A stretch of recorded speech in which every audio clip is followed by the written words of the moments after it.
Welcome to part 7 of my HDMI modded console discussion paired with the RetroTink 4K. Today we are talking about the one and only Nintendo Wii. So the Wii is a fascinating console. It's brought about the motion control revolution, and I will never forgive it for that. Sorry, I'm not a fan of the Wii personally all that much. But anyway, so the Wii offered component video output, and GC video-based HDMI mods have been released for it for a number of years now, coming first with the Wii Dual, and now the currently available one is the AVE HDMI mod from Electron Shepherd. And it is this second mod that we are featuring in today's video. Got it installed quite a while ago and have really been enjoying it. And this is another one of those HDMI mods that proves to be a bit more interesting than some we have covered on this channel lately. The Wii is notorious for very blurry video output, and with an HDMI mod and a certain model of Wii, the Revision 01 CPU, you can really clean up the Wii's output image, and even if you're running component video with a 01 CPU, the image is a lot sharper than what you get out of just any other model of the Wii. And even with these image fixes, there is still a noticeable difference between component and HDMI, and we're going to show you all of that in more detail momentarily. But let's go ahead and look at our hardware that we are using in today's video. For today's video, we are using this launch model Wii CPU Revision 01, so we are going to be using the 480p fix on this guy today. It is modded with the Electron Shepherd AVE HDMI mod, and we are using official Nintendo component cables for our component output comparisons, as you can see here. Both are then being fed into the RetroTink 4K for scaling. For analog video output, we're going to be relying on Wobbling Pixel's Wii component video profiles. So to access these, just head into your RetroTink 4K menu, Profiles, Load from File, head down to the Nintendo Wii section here. Wobbling Pixels, NTSC, and PAL.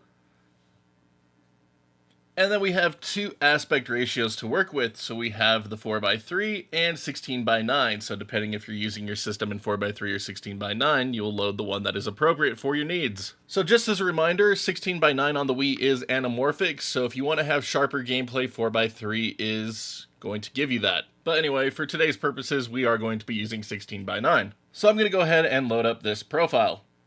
Now, I've already calibrated it, but we're going to go ahead and go over it again. So just back out here, and I have the 240p test suite loaded up here to make things nice and easy on us. So as you can see, I have the video output set to 240p, so this will be good for your virtual console games if you have your system set to run in 480i. But anyway, we'll just start here, go into the video test, checkerboard, and we can run in auto phase, make sure everything is nice and crisp, and an auto gain to calibrate the brightness to be what we desire. And then again, just do this until the picture looks as sharp as you desire. You can also go into the profiles page here, load from file, Nintendo Wii, Wobbling Pixels, and you can go into the zoom aspect here.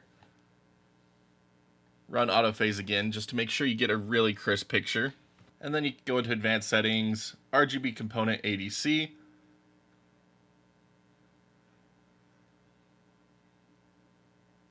make note of the decimation phase and subphase.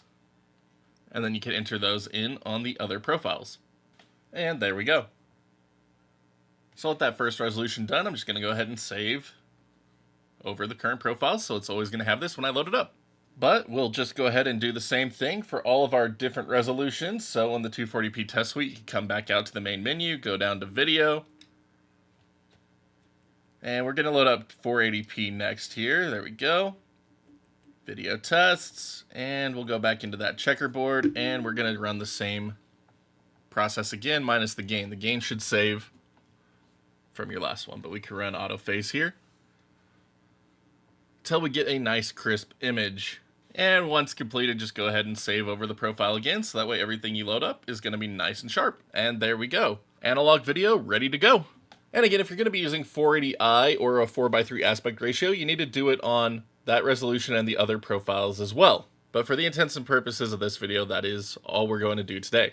For our digital setup, we are once again using the Wii AVE mod from Electron Shepherd. And by accessing the GC video settings, we could get this set up to work perfectly with the RetroTink 4K. So heading into your settings, first thing we're going to do is go into output settings. Make sure allow 480p mode is turned on. Crop 486 to 480 is off. Enhanced DVI mode is on, so that way we have actual audio with our games. And because of the way that Virtual Dub captures audio, I needed to lower the volume from my GC video output here, so that way we wouldn't get audio clipping. So you can just ignore the volume level that I have set here. That is specifically just for this video. Normally I leave it at the max 255. Next, under View All Modes, make sure that you have the line doubler settings turned off for every single mode. We're going to let the Tink scale things for us. We don't need GC video to do it. Next, under Advanced Settings, we can turn Chroma Interpolation off. For this video, I'm using Fixed Resolution on, so that way we have a 720 by 480 output that I have then custom scaled up to match what we see in Wobbling Pixels analog profiles. But if you have no issues, you can turn Fixed Sync Timing and Regenerate C-Sync off. If that gives you issues, you can turn it back on. And as for digital color format, we want to set this to YC422. That is what the Wii renders internally, and we want to let the RetroTink 4K handle everything for us. And then report 240p as 480i, make sure that one is turned off as well. And once you have everything set, you can go ahead and store the settings. So now in our RetroTink 4K menu here, under Advanced Settings, Scaling and Cropping, to get this to match up with what we see in the component output, all I needed to do was a top trim of -1, a bottom trim of +1, and then aspect correction 16 by 9, scaling mode proportional to 4.5, and 5.455 scaled. So again, if you change this over to our component video that we've already calibrated,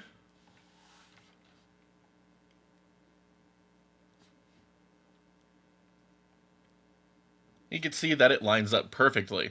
And with that, our HDMI source is now ready to go for 480p widescreen content. Now, before diving into our comparisons, I am using USB Loader GX, and my Wii happens to be one of the compatible 01 CPU models that can do the 480p fix, so we are going to be using that in today's video. And to get that set up on compatible models, you just come into your loader settings under Settings menu of USB Loader GX, turn on the 480p Pixel Fix patch, turn off the deflicker filter, and for this video we're using the extended mode today. And to get a little bit more clarity out of our image, we are using video width set to frame buffer.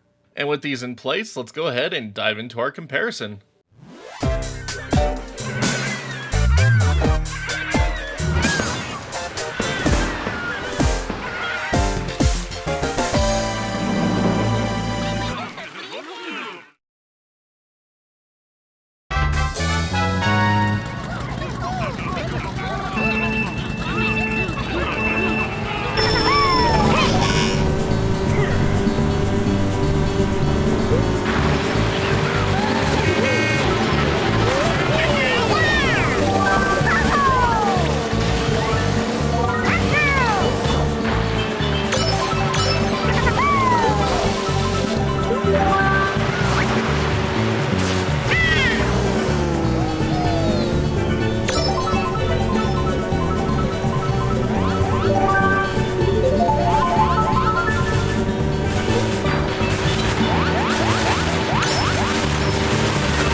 Now for the virtual console game I want to cover, again, I want to talk about settings for this one. So first off are settings in the Wii itself. So going back into your Wii menu and going into the Wii options under settings, if we change our screen output to 480i for virtual console games, it outputs them in 240p. And then we could turn it to standard 4:3. Now from here, I'm just going to load up the Wobbling Pixels 4:3 profile and launch into the virtual console game.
So as you can see, results on this one are pretty clear. If you have an HDMI modded Wii, whether you're using the 480p patch fix or not, you're going to see sharper pixel output from the Wii. And if you do have that 480p fix, even running against Component with that on, you're seeing a significant difference. So the Wii's video output for Component's just pretty dang soft, unfortunately. But that being said, again, some of you out there will probably prefer the softer look. It's a little bit more blended. But for those of you looking for sharp pixels, you are going to want to grab a Wii AVE mod from Electron Shepherd. And they only run for about $80, so not too expensive for an HDMI mod. But again, it is reliant upon your own skills of installing said mods. So if you can install it yourself, awesome. You are able to get this done really quick and easy. If you have to rely on an installer, unfortunately, it is going to cost a lot more. And at that point, Component video might not seem so bad. Especially if you have a Model 1 CPU where you can do the 480p fix, and it's still really good. But at the same time, it's really hard to argue with $30 component cables from HD Retrovision or numerous third-party offerings that have become available over the years for the Wii. There's some really good ones out there. End results of this one, yes, HDMI mods do make a difference on the Wii.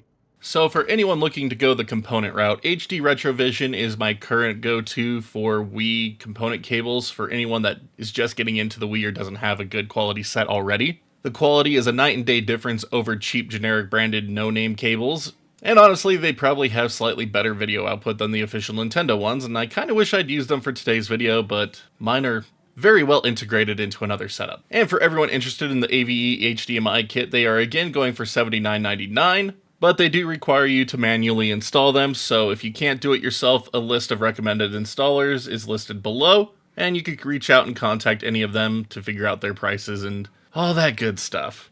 So, unfortunately, that will make the price higher, and as is already $50 more expensive than a set of HD Retrovision cables. So, really gonna be up to you to decide if that slight boost in image clarity is really worth the time and money, essentially.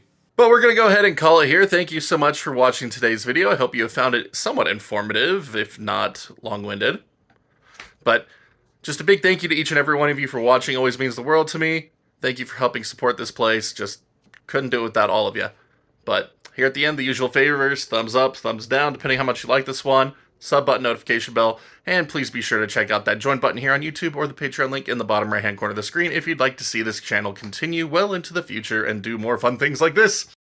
But big thank you to all of our current backers. You are seriously amazing champs. Always so grateful to each and every one of you. But until next time, my wonderful internet peeps, y'all stay awesome, keep on gaming, and we will see you back next video.